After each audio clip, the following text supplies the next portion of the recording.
بسم اللہ الرحمن الرحیم۔ السلام علیکم دوستو، امید ہے آپ سب لوگ بالکل خیریت سے ہوں گے۔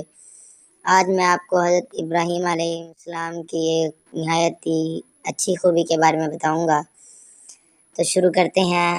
حضرت ابراہیم علیہ السلام کی عادت تھی کہ رات کا کھانا کبھی اکیلے نہیں کھاتے تھے، کسی نہ کسی کو ضرور مدعو فرما کر کھانا نوش فرماتے تھے۔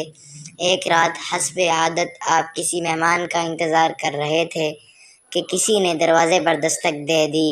آپ نے دروازہ کھولا تو دیکھا وہاں ایک 80 سال کا بوڑھا تھا۔ اس نے کہا کہ مجھے کچھ کھانے کو دے دو، مجھے بے حد بھوک لگی ہے۔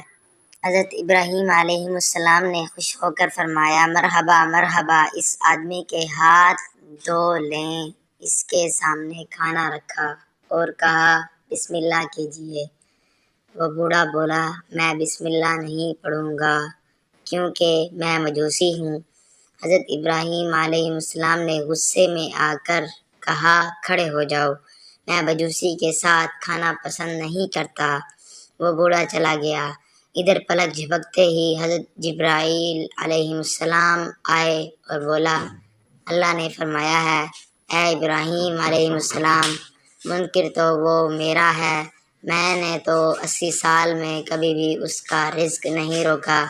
80 سال سے وہ میری نافرمانی کر رہا ہے، مجھے نہیں مانتا، مجھ پر ایمان نہیں لاتا، لیکن اس کے باوجود 80 سالوں میں نے ایک دن بھی اس کو بھوکا نہیں سلایا۔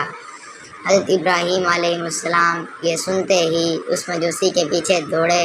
تھوڑی دور گئے تھے تو مل گیا۔ آپ علیہ السلام نے فرمایا، اے اللہ کے بندے، مجھے معاف کر دو اور میرے ساتھ چل کر کھانا کھا لو۔ آپ کی وجہ سے اللہ مجھ سے سخت ناراض ہو گیا ہے۔ مجوسی بولا کہ کون اللہ؟ آپ علیہ السلام نے فرمایا، وہ ذات جس نے کائنات کو پیدا فرمایا۔